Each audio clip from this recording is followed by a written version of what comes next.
Good morning and welcome back. Someone has asked me recently, because of the cold spell, that how do you drain down the Pulsar? So I'm going to do a short video. It's so simple to do, and for the newcomers who have never done this before, it probably be quite valuable. But this is the drain down of water ready for winter on the Fiat Wildax Pulsar. Well, this is the Pulsar. You can see it's not iced up at all, and that's because I have the heater on at night. I have it set to 6 degrees, and it keeps it all dry, and it keeps it from freezing up, and it keeps the condensation out. And yes, I don't have any water in it, and yes, you can have the heater on without having any water in. Okay, so the first thing you need to do is make sure that your water pump is off. Now, mine is drained down at the moment, so I'm going to go through the procedure, but the first job is to make sure that that is switched off so that the pump's not working. Okay, so second is to set your taps to the center, and open the tap. And you go into the bathroom, you do the same with the sink. So you find the middle one and you open it up, and the same with the shower. So make sure that you're in the middle and you open it up. Now what that'll do, it'll let air into the system, so that's something to remember.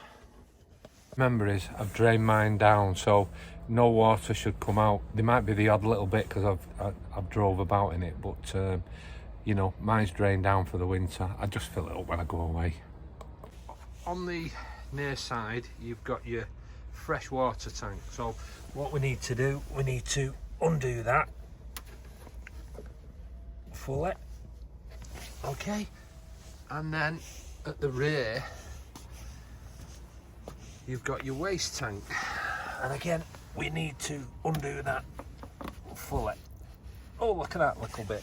So that's at the back of the van, that's your waste, and also at the side is your fresh.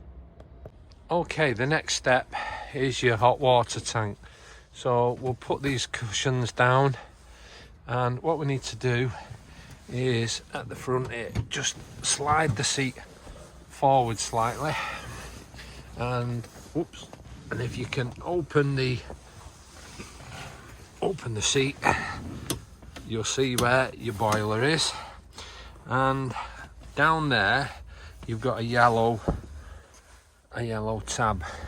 Now if you lift that up, okay, that'll drain any water that's in the, oh look at that, I've got a little bit of water in the hot water tank, which should have been all drained out, but with me driving about, yeah, there's still a bit of water in there.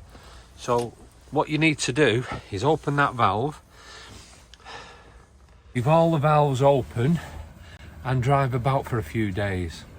Any water in the pipes that are in the loops should manoeuvre themselves and drain out of the system as much as they can, really.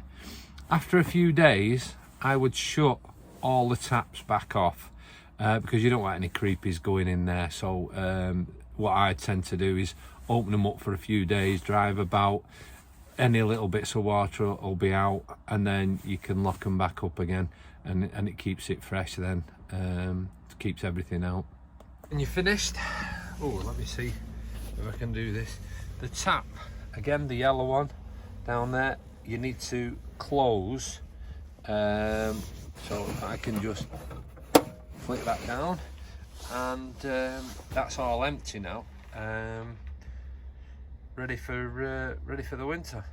Put everything back, and I always have my cushions like that, and we're all done for the winter.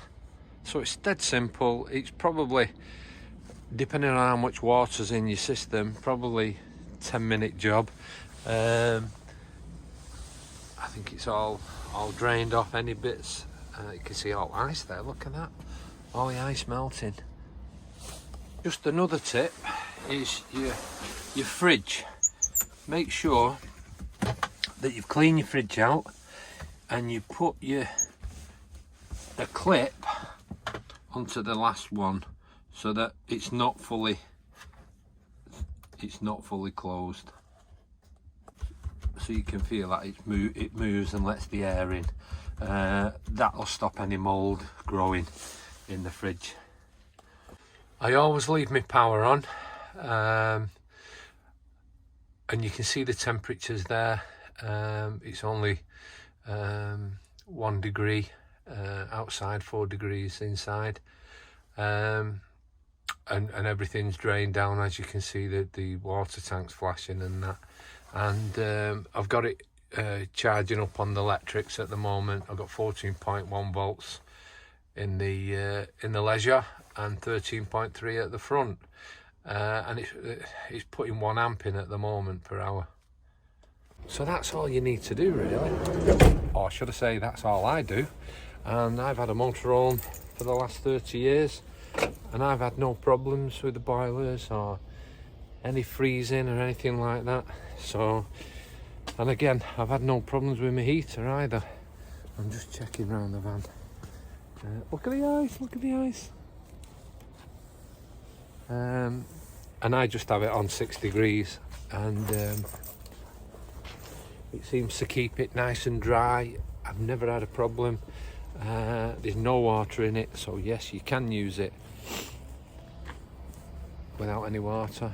And when I do a test on it, it always comes up with with it being about 6 degrees in the morning, and that's after a really cold night. So I hope this video's helped the newcomers at least, but that's what I do for the winter. So see you soon.